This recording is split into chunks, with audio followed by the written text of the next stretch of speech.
There's a combination of factors. Post-COVID, we found that people are living their lives online an awful lot more, which has been very attractive to the bad guys, really, in that they're trying to steal our identities. They're living our lives ever more online. And what the attackers have realized is that if they steal the identity, they then steal access to the things that that person or that entity had access to.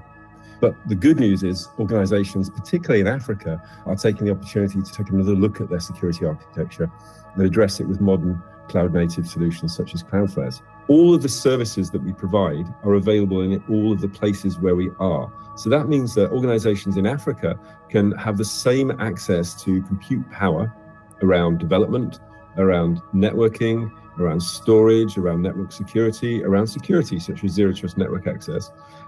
The same access is provided to, from the 22 nodes in Africa as it is to anywhere in the world. So we've essentially democratized IT.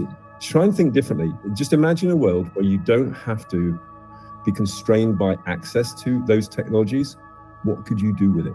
Could you develop an application or a service that could be sold around the world?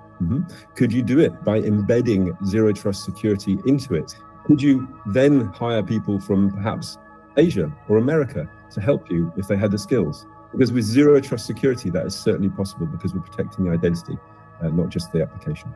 I think organizations are going to increasingly look at their overall digital native posture. How are they evolving as an organization? How are they getting to customers better? How is their business evolving? How are the roles within their organization changing? Do you know what? This is an unmissable event. We really look forward to seeing it at Security Summit. Come and talk to Cloudflare and find out how we can help change your world together.